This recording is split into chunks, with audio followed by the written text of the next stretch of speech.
Dimebag Darrell from Pantera.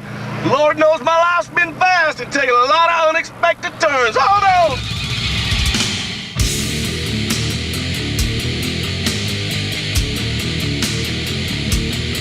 A new level of confidence and power.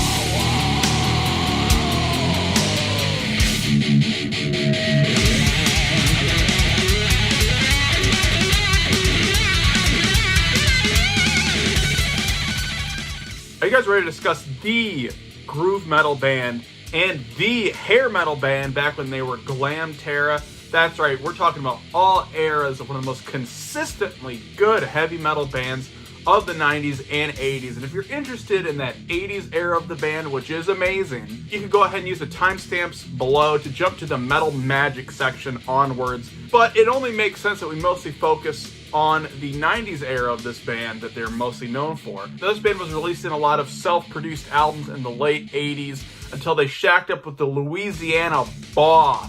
Phil Anselmo, one of the most iconic heavy metal frontman of all time, joined in with the already solidified lineup of the stoner Rex Brown on bass, and of course the brothers, the Abbott brothers, Vinnie Paul on drums, and the younger prodigy of the family, Darrell Abbott, who also goes by, of course, Diamond Darrell and Dimebag Darrell. The legend of Dimebag was actually born out of one summer of him being so insistent on learning guitar that he locked himself in his parents' house for months on end, all throughout an entire summer, and emerged the legend that we know. It was the most unreal thing I've ever seen in my life, from like some kid all of a sudden just to do that, you know, and not seeing him for a summer or two or 3 months, and then come out this completely different dude. Now they decided to abandon their more glam look, go for something that's more rough and rugged like the thrash scene at the time. They got signed to Atco to become the groove metal band that we know. Darrell just launches into one of his riffs, and then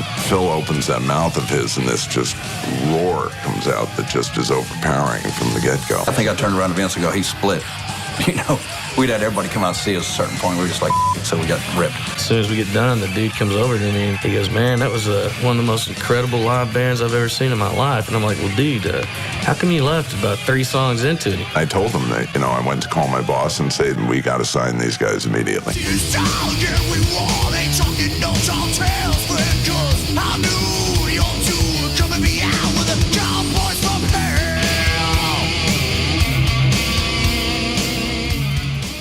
A lot of this album can be considered primitive to what Pantera would be known for, especially with the fact that there's a ton of thrash metal elements all over this album, with songs like Heresy, the speed metal attack of Shattered, and of course the art of shredding.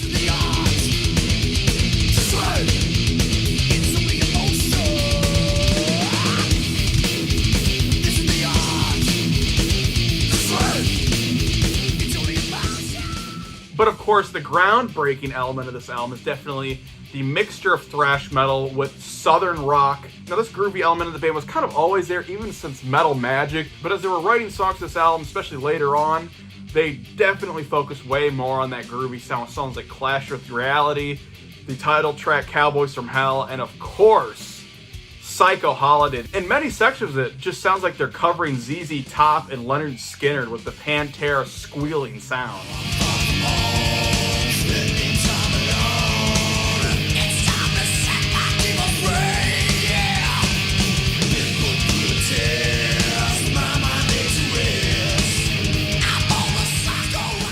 The most important song on here, as we all know, is the lengthy ballad epic Cemetery Gates. But what makes a good power ballad work is to have an amazing heavy-ass guitar riff backing it. And to make it even better, this is some of Phil's best singing of all time, showing all of his emotion, all of his range, where it's Phil versus Dimebag to see who could have the most emotional screams with Phil's vocals or Dimebag's guitar.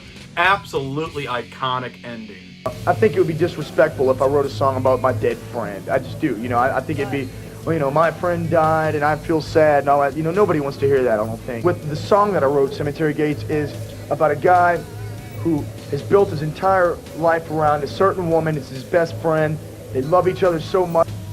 Real lost. Austin has no direction anymore, and he's just in total mourning, and he needs to get on with his own life.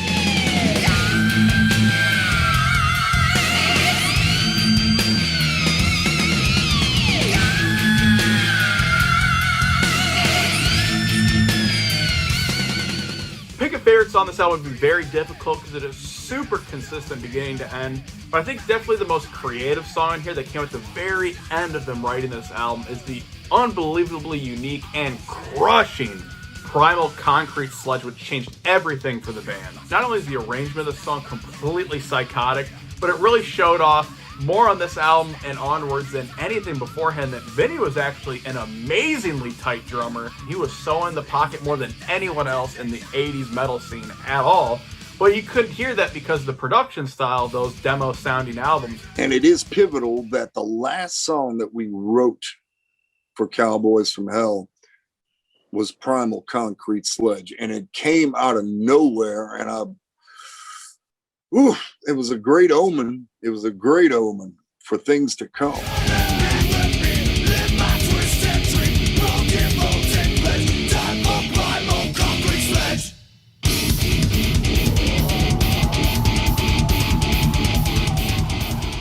Honestly, can't express my love enough for this album. It is extremely nostalgic for me. It was one of the very first metal albums I've ever heard. It's very easy to recommend this as a starting place for the band, and honestly, if you're getting into heavy metal, you could easily start here. Becoming one of the most violent musical acts of all time, Pantera was blowing every band they were opening for off the stage, leading them to have an opening slot for one of the most legendary heavy metal concerts of all time, 1991 Moscow Monsters of Rock. And with standout songs like Domination, they were able to not only show off that thrash aggression, but having a literal hardcore breakdown at the end of the song. This is called Domination!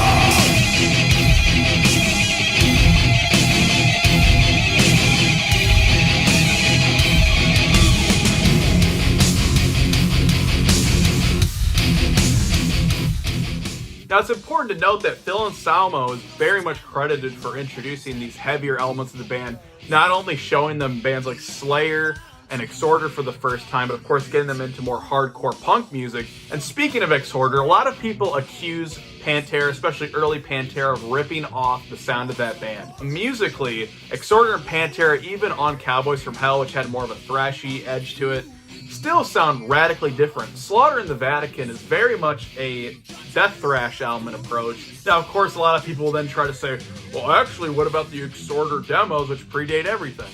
Once again, sounding more like thrash metal than anything on Cowboys. Now, has Phil admitted that he personally had a little bit of influence from Exhorder?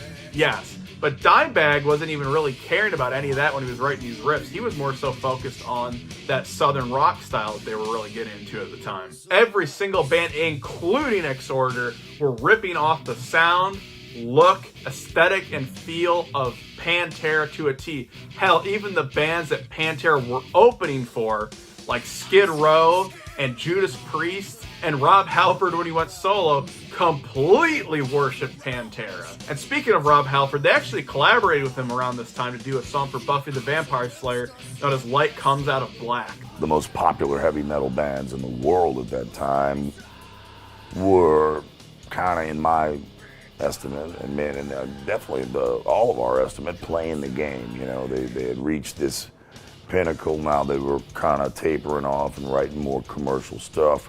There was a little crack in the door that we could maybe slip through. And so we had all these insane riffs that actually just came together really, really quick in the studio, and that was Vulgar. Energy. Okay!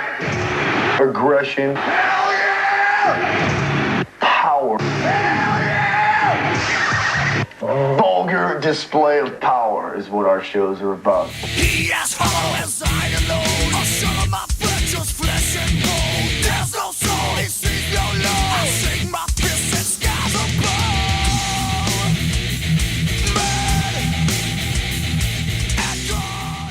The man on the cover was paid $10 a punch and was hit in the face 30 times to get the right picture. 31 times. The idea of the band around this time was to abandon much of the thrash metal elements, embrace more of that hardcore element, and see if they could outdo Metallica in the slow, groovy department. going much heavier and much angrier. They achieved that in spades with the band's biggest hit of all time. The absolute favorite song of every Guitar Center employee ever, Walk. Walk! Are you talking to me? Are you talking to me? Walk on home, boy. You know, as angry as Pantera were musically, the lyrics on here are actually very inspiring. You know, be yourself, by yourself. And there's a ton of other lyrics on this album that are very much socially aware. But that's the thing, is Phil Anselmo is a very bipolar guy, especially when it comes to race, as we all know. For a guy that Sieg Heils and screams white power all the time, and yes, he used to do it even back in the 90s.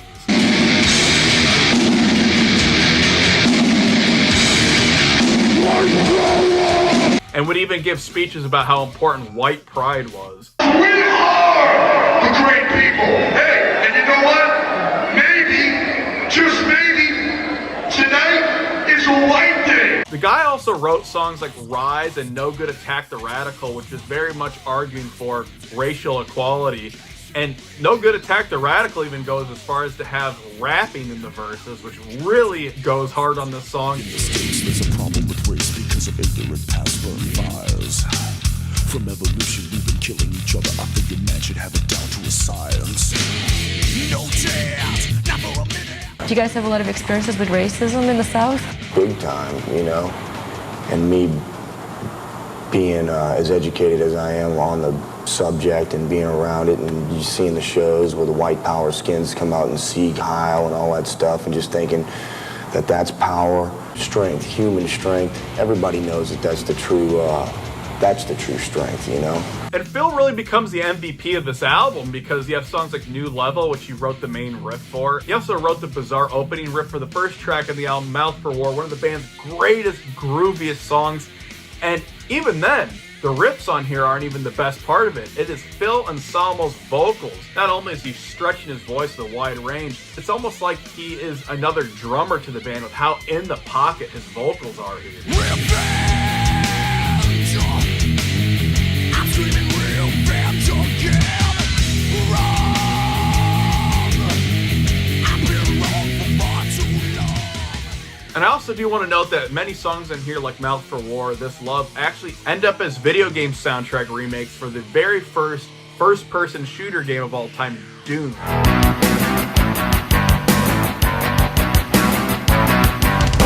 I think This Love fits Pantera way more than even Cemetery Gates was. This is how a dark, aggressive band approaches something like a ballad. Instead of having pretty guitar lines, they are completely dark and sinister, as is the entire tone of the song. It's supposed to be a love song, but ultimately it's a toxic love song with amazing lyrics like, I'd kill myself for you and I'd kill you for myself. To top it all off, the groove on here is perfect, with Dimebag's absolute most bluesy kick-ass solo of all time.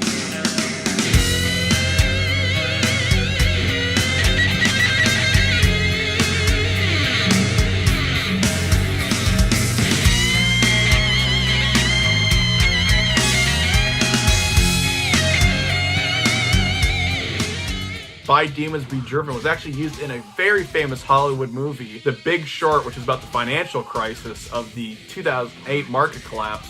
They actually had Christian Bale learn how to play the drums to the opening and middle parts of this song, and he absolutely kills it.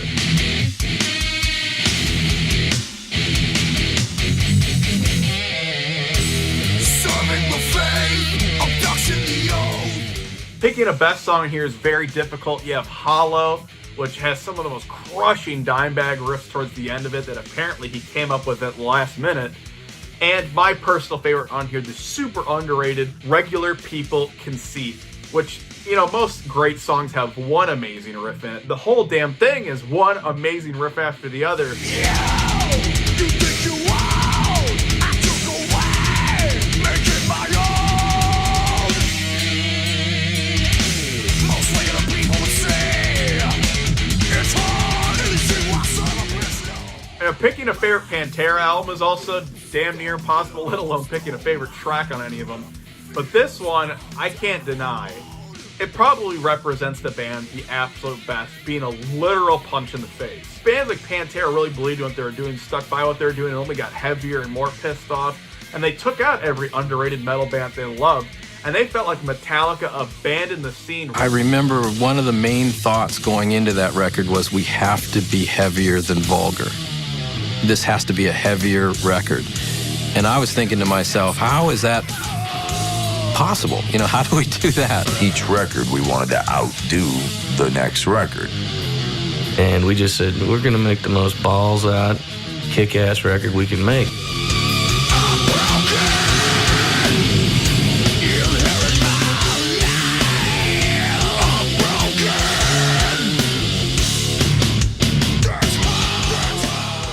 That was the most abrasive record I could ever imagine, and it went and blew up the charts at #1. Yeah, the album went #1 in the charts for about 2 seconds before it slid all the way off of it. But it's still a very notable thing considering that almost all metal bands are dead by this point. They decide to completely kick your ass immediately in the drop of a hat with a hardcore song, Strength Beyond Strength, that even has a slam breakdown towards the end. You come out with a punk tune, the very first song, Strength Beyond Strength, and something like that. I mean, we always put the heavy hitters right there on the front of the record.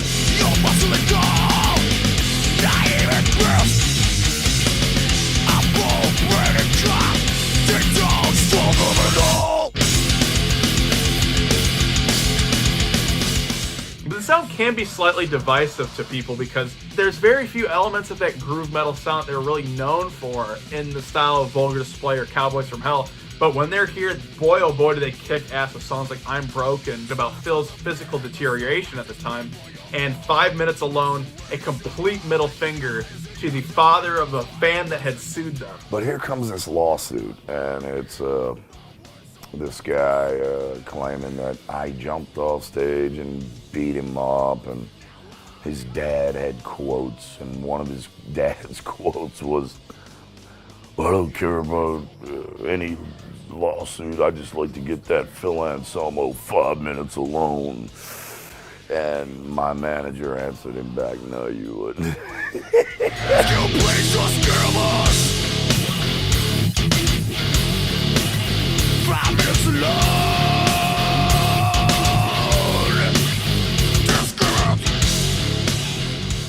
But boy, the extremes are extreme, because as we all know, Phil loved extreme metal like death metal and black metal. Several songs going full stop death metal, most notably Slaughtered.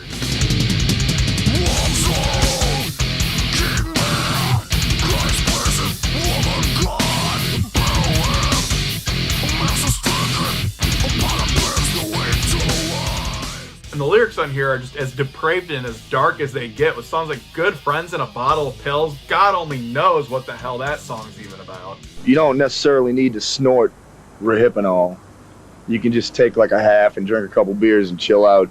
You know, just don't snort like 8 of them or anything like that, because you'll end up probably putting your penis where it doesn't belong. So, 25 Years is about Phil's toxic relationship with his father and a complete hate song to him. And with the crushing, lengthy, epic Hard Lines and Sunken Cheeks, you lyrically see the beginning of Phil's addiction to opiates, heroin, and especially pills at the time to deal with his back pain. I dabbled in pain pills and stuff like that because I was miserable, and that's always a friggin' dead end. And so I guess it's another song where I'm screaming out for help, man.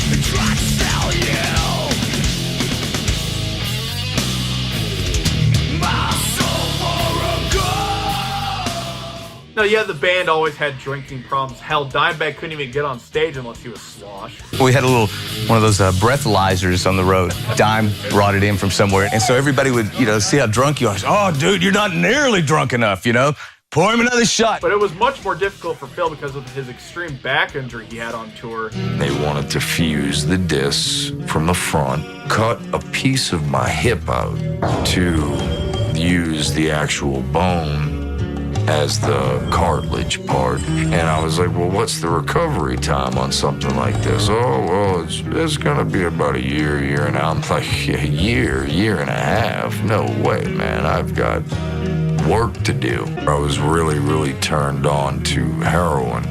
I realized that it would numb me out so much that the pain was gone.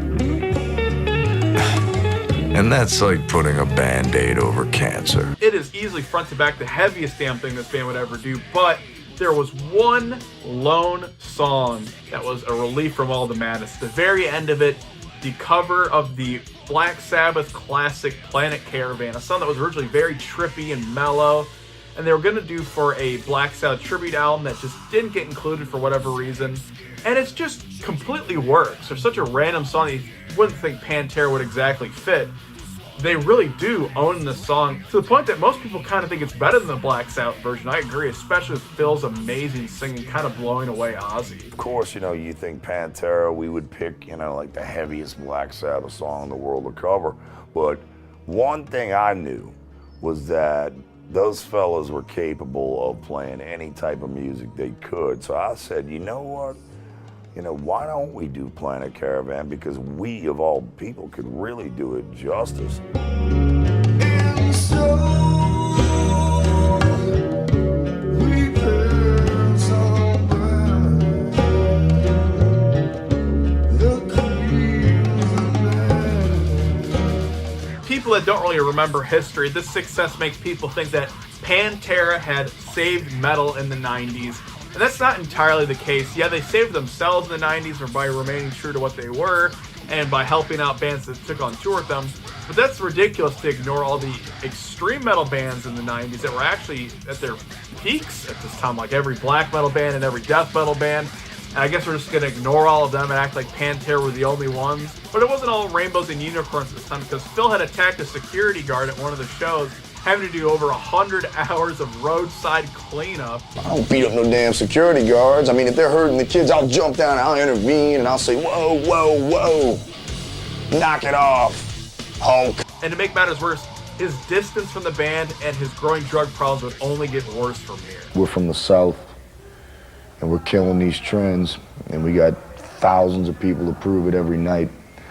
A lot of people who miss the heavier edge to stuff that is so watered down today makes me sick.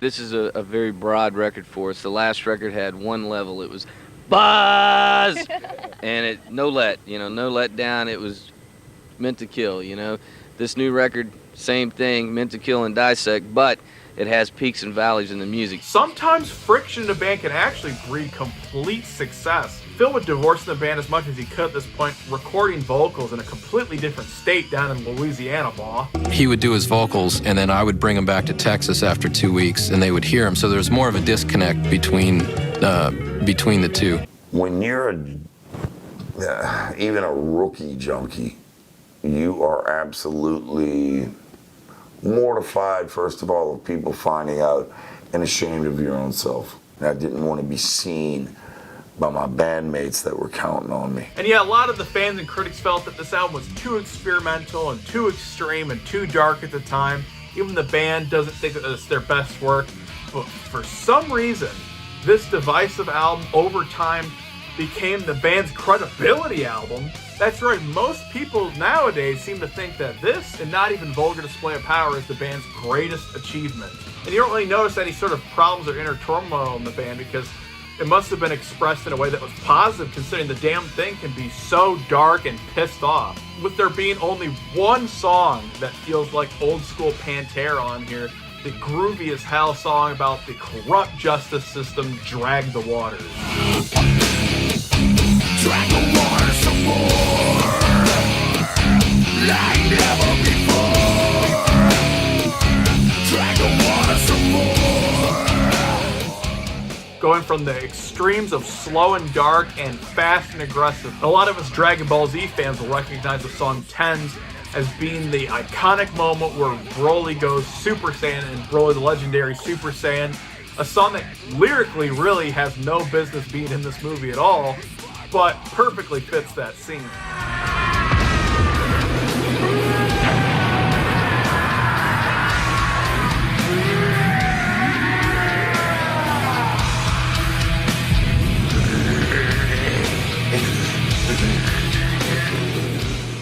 But Phil's love of extreme metal comes out even more on this album. He was making a bunch of black metal bands at the time, and him and Seth Putnam are doing screams all over the title track especially. There's pretty much brutal death metal riffs in the Underground in America, Sandblasted Skin. But the duality of this album is best represented in the two-part song in the middle of this album, Suicide Note Part 1 and Part 2. Part 1 is a somber country song. And for a band that has a lot of edgy, goofy lyrics, sometimes Phil could come out with some bangers. My all-time favorite Pantera lyric being on this song, would you look at me now? Can you tell I'm a man? The scars on my wrist, it'll prove that I'll try again, try to die again. And then Part 2 comes in with what I can only describe as blackened groove metal. Yep, that's right, I saw those Mayhem shirts, Phil, you're not slick.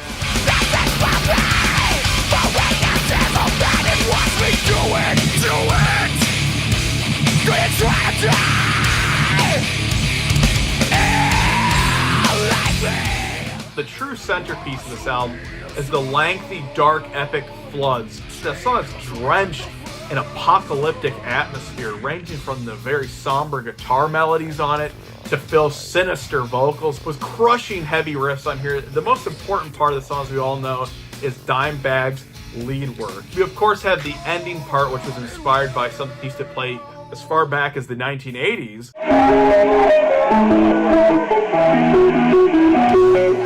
But the true shining moment in the song is what many consider one of the greatest heavy metal guitar solos of all time, which is accentuated by Rex's amazing bass notes that he wrote underneath it, which allowed Dimebag to soar with it. And Dimebag really did have everything going for him. It wasn't just the 80s style shredding guitar solos.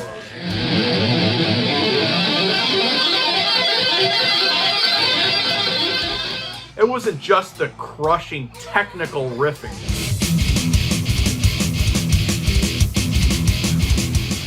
It wasn't just the creative noises he'd make out of the guitar that would even make Eddie Van Halen blush. It wasn't just his tasty blues soloing.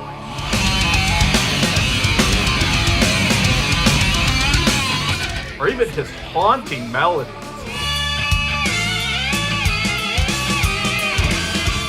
Not only was he able to do all of that, but when it came to it, the guy could really sing with his guitar, giving the most emotional solos you will ever hear. And I don't want to hear anything about he's overrated just because he died. The guy was goated before he died, even if you don't like this style of metal.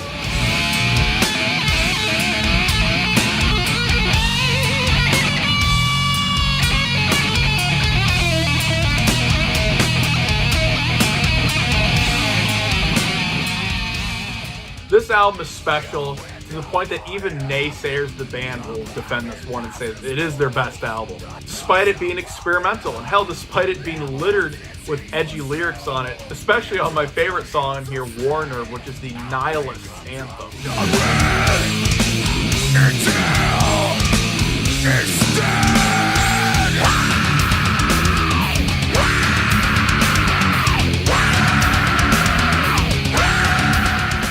Now, at this point, something had to give because the band dynamic was becoming toxic and Phil completely crashed out, overdosing and dying. Somebody comes running around the corner and says, Phil's out. I saw him laying on the ground blue and people hitting on him and all this, and I was like, damn, dude had heat frustration. So no, dude, he OD'd on heroin. I'm like, heroin? You gotta be kidding. I sat straight up and threw up immediately.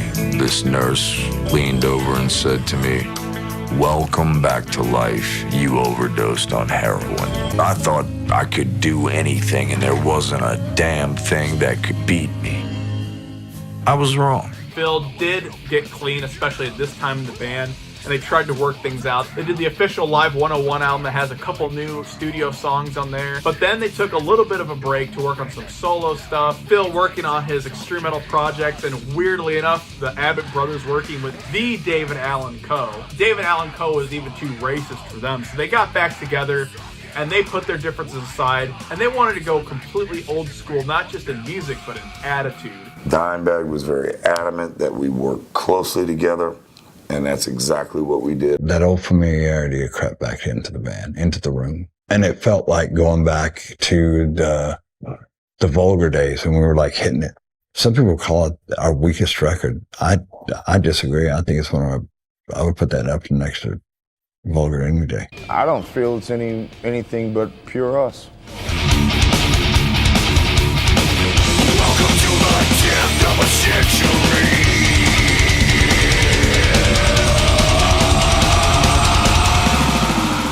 Great Southern Trendkill was a very attitude-oriented record. It was all just about how loud, how noisy, how disturbing could this record be. You know, it came out in '96 when heavy metal here in the States in particular was at an all-time low for this decade. You know, nobody even wanted the term heavy metal associated with them except us. And if you hated heavy metal, we wanted you to hate it that much more by putting our record on and listen to how obnoxious it was. And this record, you know, we wanted it to be all song oriented. Now, the early 2000s was pretty much the rebirth of metal after it died in the 90s, with every metal band either reforming, reuniting classic lineups, putting out new albums again, and in Pantera's case, going back to their roots. That's right, they were able to retain those extreme elements the last couple albums, as well as bring back the groove in spades to the point that they even put the grooves in those early albums to shame. Some of these grooves on here will have you doing that stank face like, God damn, that's nasty. The time has finally come to kill the rain, and I'm dropping down the day on your grave. There's a ton of self-referential lyrics on this album. The songs like Goddamn Electric, referencing every band they love. And it's only fitting that they would mention Slayer and then get Kerry King from Slayer to do the guitar solo on this song, after they ambushed him backstage at Ozfest and demanded that he record the guitar solo in the bathroom. But the best song of all of these is Revolution Is My Name, not only being the lead single and having one of the greatest music videos of all time, the song is about the journey and story and life of the members of this band. It's time to change. It can't stay the same. Revolution is my name. Even though it's the least talked about Pantera album, I think it actually secretly has the most influence on our culture, with the song Death Rattle actually being the soundtrack of one of the funniest episodes of SpongeBob pre-hibernation week.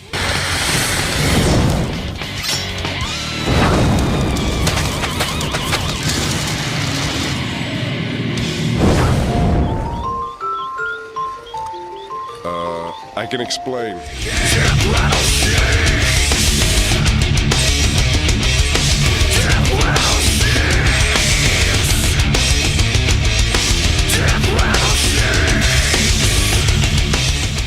Even though people will put down this album, I honestly love it. It is the Pantera album I listen to the most because the grooves on it are so damn killer.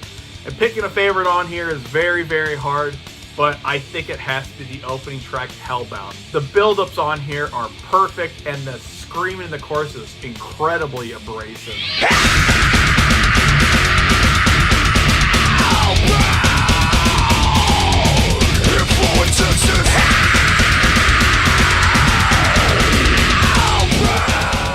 As much as I love this album, though, I recommend all of you to check out the Terry Date remix of it. I think Vinnie kind of bit off more than he could chew and try to produce, Reinventing the Steel having the weakest production of all of their classic albums. When Terry Date remixed it, it had that perfect sound that they always were known for, as well as replaced the album cover, which, I mean, that thing is funny, but it's a little stupid if you want to be taken seriously. But many argue that this was the height of the band. They were headlining every festival they were in, and they did several songs for movies like Avoid the Light and Immortally Insane for those god-awful early 2000s horror movies, the Texas Chainsaw Massacre remake, and Dracula 2000. Virus, disease, or sickness. Full eclipse of ideology. Problems arose again once they took a break from the band after 9/11, and it's like they couldn't put the genie back in the bottle with Phil working on several side projects like the garbage Superjoint Ritual and awesomely underrated Down. So the Abbott brothers then decided to do their own band, the terrible Damageplan, and things only got worse amongst these members once they started flinging poo at each other like monkeys in the media. I remember Dime going, dude, this ain't funny anymore. This is not funny. What have I ever done to that guy to deserve this other than stand up on stage and kick ass for him? The comment about Dimebag deserving a beating and whatever the hell. We had finished that damn interview. It was a tongue-in-cheek thing that I said, and it ended up on the cover of the damn magazine. In my opinion, I do feel like, drugs and outside influences had a lot to do with it. Which Phil to this day denies, and that he was only on pain medication to fix his back. And something a lot of people don't talk about is that in the infamous magazine where Phil said that Dimebag deserved a beating, Phil actually elaborates as to the reason why he couldn't get along with Dimebag at the time, saying that Dimebag was actually completely spiraling out of control, being an alcoholic, and would become a violent alcoholic and would verbally berate Phil all the time. Now, Phil has not elaborated on this since this interview was given and since the death of Dimebag, and you could argue maybe he was full of it. But what we do know for sure is that the mediator between all this fighting, Rex Brown, to this day insists that it was no one's specific fault, that Phil was telling the truth, and Dime was telling the truth, and Vinnie was telling the truth, and that communication had just broken down. And also, according to Rex, Vinnie had given Rex an ultimatum to pick a side in the fight, and of course he's like, I'm not a baby, I don't care about all that. It was a bunch of he said, she said nonsense that was going on, and I didn't get in the middle of it. A lot of it was nothing but horror. So at a certain point, there's no going back. I mean, ultimately, it was just bound to happen that they'd grow apart, because they didn't really spend a lot of personal time together because they just had different interests and different friends. Phil was not responsible for the breakup of the band, like a lot of people seem to think throughout the years. And more importantly, he is not responsible for the unfortunate on-stage assassination of Dimebag Darrell. I just screamed as loud as I could, and bam, bam, bam. I just remember screaming, he's shooting something, and Vinnie came off the drum riser, and he's coming at me, and he's going, he just shot my brother, he shot my brother. And he picked me up and shoved me and said, run, man. And Vinnie kept calling me, and he still didn't know nothing. And then when he called me back and said, my brother's dead, and that's all he could say. And we both just cried. As goofy as it is to say, it really was like metal's 9/11, because it is the one moment that changed everything for the scene. And a band like Pantera, especially, people used to jump off the stage and be as violent as possible, and shows will never be the same, because to this day people still are afraid to get shot the way Dimebag was on stage. And with emphasizing that Phil was not responsible for this, the Behind the Music special that was released at the time, that is honestly overall a great Behind the Music special, they kind of edited it in a deceptive way that convinced a lot of people that Phil was responsible for the band collapsing and even responsible for the death of Dimebag, implying that it all happened because he was killed because the fans are so distraught about the band breaking up. Sorry for your up, retarded, asinine program that smeared my name through the goddamn toilets of every house in America. But further police investigation showed that he was completely schizophrenic and believed that Dimebag Darrell was invading his thoughts and was stealing his guitar riffs from him, which is kind of a funny thing to think, considering after this point everyone was stealing Dimebag's guitar riffs, tone, style, musical direction, influence, everything. I mean, hell, even Reinventing the Steel, the album that people put down as the weakest one, is the most like every modern groove metal album or even modern hard rock album. Almost all of these bands owe everything to Dimebag Darrell, with the last song on Reinventing the Steel being I'll Cast a Shadow. What an understatement. When I die, I cast a shadow.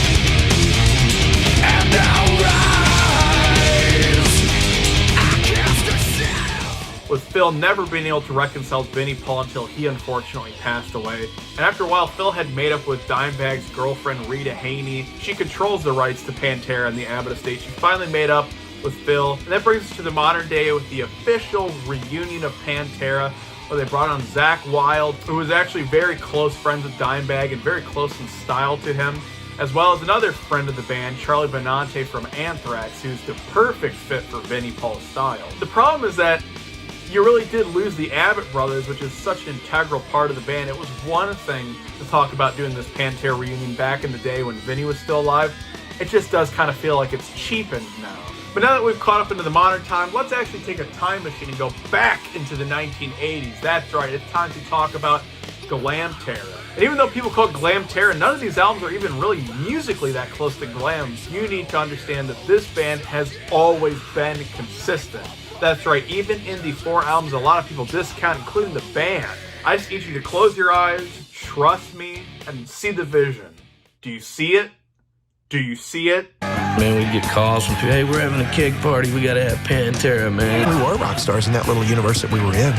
We were burning it up. A bunch of skinny little kids dressed like girls in spandex jumping up and down, singing about heavy, scary stuff. I got in the band, they said, you gotta wear spandex. I said, no way. But I eventually put on some freaking spandex.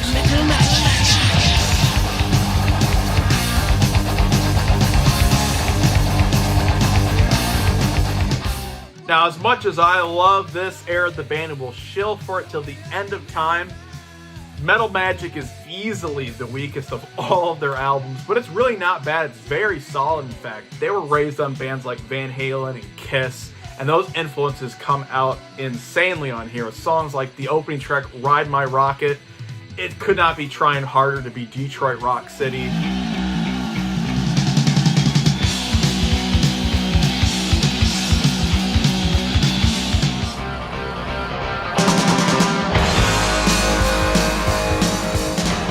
The longest time I thought I had hallucinated a Kiss song called Sad Lover, just to find out later while re-listening to this album, I'm like, oh damn, that's a Pantera song? But overall, it's very much a hard rock album with even poppy songs on here like The Biggest Part of Me and Tell Me If You Want It having synths all over it. But we love Pantera because of our boy Diamond Darrell. That's right, he was not Dimebag yet until the 90s.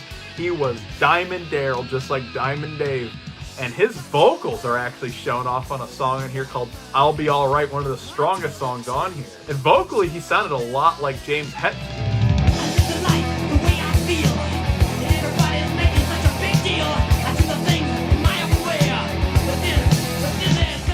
And it's only fitting that the best moments on here are the few songs that actually tried to be heavy metal, with Dimebag's guitar riffing coming out in absolute spades, like the title track and my favorite song on here, the kick-ass Widowmaker.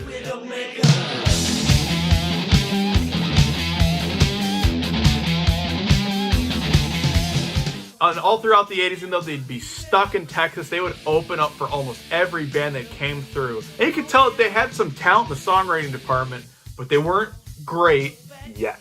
We were listening to like the first Def Leppard album and April Wine and stuff like that, and we put our record out, and it's got a lot of that Def Leppard to it. And then the second record sounds like Motley Crue, and we started doing Iron Maiden.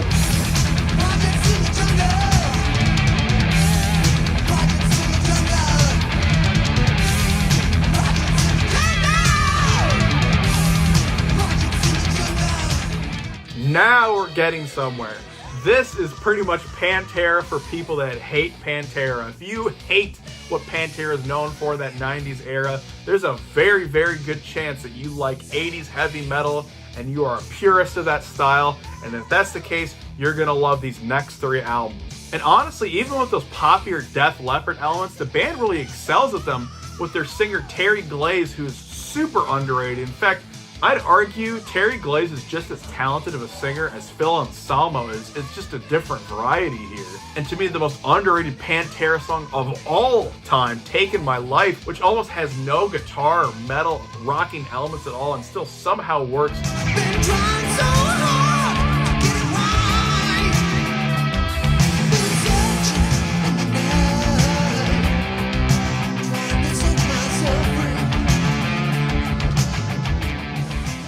The rest of the album focuses on two other things, one of them being poppy metal anthems with, of course, songs like Fire, Heavy Metal Rules, which it does, absolute kick-ass opening track that even has groovy, bluesy Pantera-style riffs on there, All Over Tonight.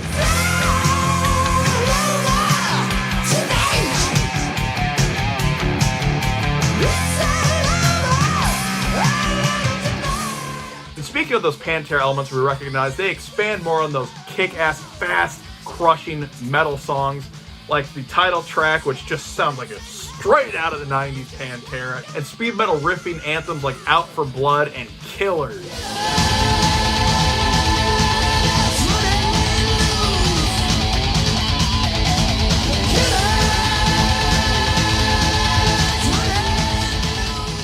I don't care how ridiculous it looks. Projects in the Jungle, I have always loved this album, and it might even be one of my favorite Pantera albums, if not my favorite. I love every damn song on it, and I'm tired of pretending it's not awesome. But it is also very important to mention why they were able to release these 4 independent albums in the 80s with seemingly no budget, because Jerry Abbott was a decently successful Southern country musician and was able to give his sons the dream that they always wanted. Because of their dad's, job there, we would just go in whenever there was an open slot, take advantage of free time in the studio, cutting songs, and then before you know it, we have enough, and hey, let's put out another record. I'll fight tooth and nail if this stuff is metal, but if it has to be considered glam and hard rock or whatever you want to call it, then this has to be the greatest glam metal, hair metal band of all time. Me and Dom were listening to freaking Kill 'Em All, the first Metallica record. Had met James and Lars. They'd been down, stayed down at the house for about 2 weeks. We just jammed nonstop. Pretty much the hottest little band in Texas coming up for kids that were underneath their 20s, And they used to have a guitar contest. And Dom won every one for like 6 years in a row.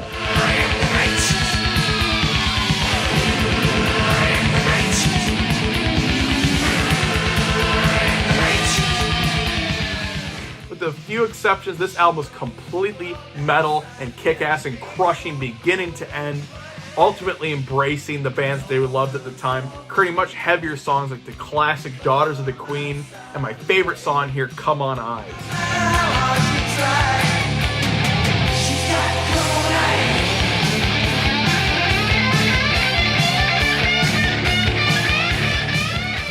And the heavy, faster songs in here are even bigger improvement of the stuff on Projects in the Jungle, with absolute barn burners like the title track, Valhalla, and a song that should have opened the album, the heavy anthemic Onward We Rock.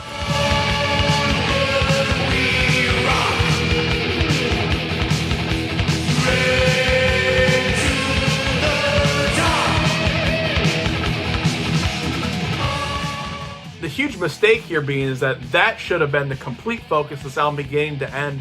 Unfortunately, the opening track and closing tracks, even though I do like them, do not fit the rest of this album whatsoever. But the band absolutely needed a change because they were just into completely different musical styles than even what Terry Glaze was really into at the time. But Terry Glaze insisted the reason that he left was because the Abbott brothers used their dad, Jerry, as a deciding vote between the 4 members for things. The Abbotts never split their vote. It was like 3 against 2, or?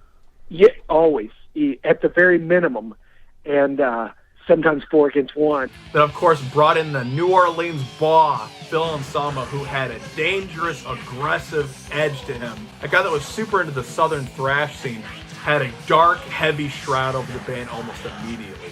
They knew, and I knew right off the bat, the first time we had ever jammed, I had never played with a band this tight. He came down and we did a jam session together, and it was just like it all fell into place, And they even went another way to re-record a killer song off the last album, showing off the differences between the 2 vocalists.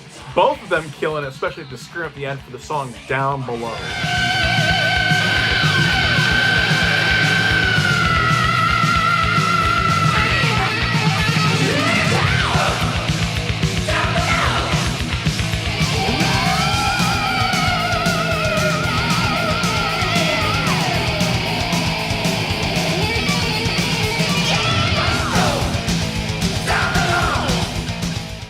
We sold 46,000 copies of that record out of the backseat of our car. Unbelievable. That's how big when Philip came in and how much star talent that he had. It went from playing to 1,000 people. We were playing 3,000 seats a night.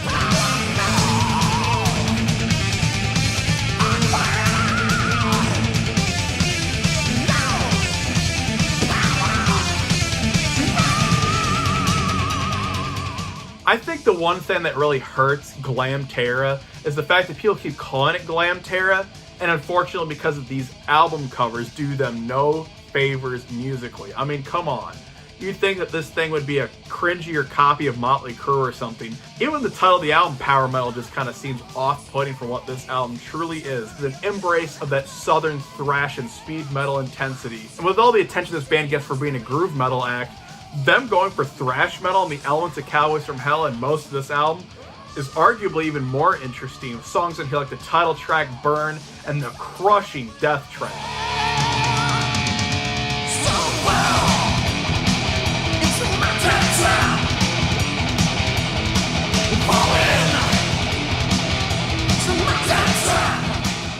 Even when the popular elements of old show their head on this album, they work much stronger, especially on songs like Proud to Be Loud, an anthem that was written by Keeler's guitar player, Mark Ferrari, and Phil shows off his Halford screams in the opening anthemic Rock the World. But to me, my all-time favorite Pantera song is probably the poppiest song on here, and it's such a bizarre choice for a favorite Pantera song, but I cannot deny I have a special attraction to the song Hard Ride. There's just something about it, especially Phil's amazing vocals on here. He has never sounded better, and even he himself says that his best singing was on Power Metal.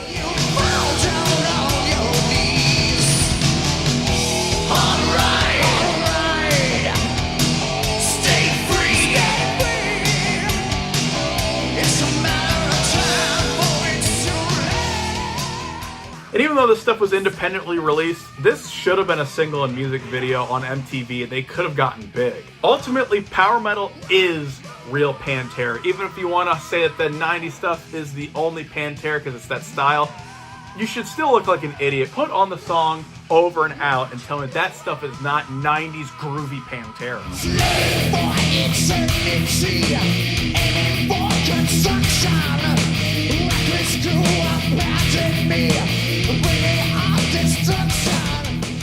The fact that this album is as metal as it is and you can directly connect the dots to Cowboys from Hell from here says everything to why this album should be acknowledged and why you should stop ignoring it and why the band should stop ignoring it. Instead of putting demos out, we put records out, you know, and put vinyl out, and it's like a totally different band with Phil.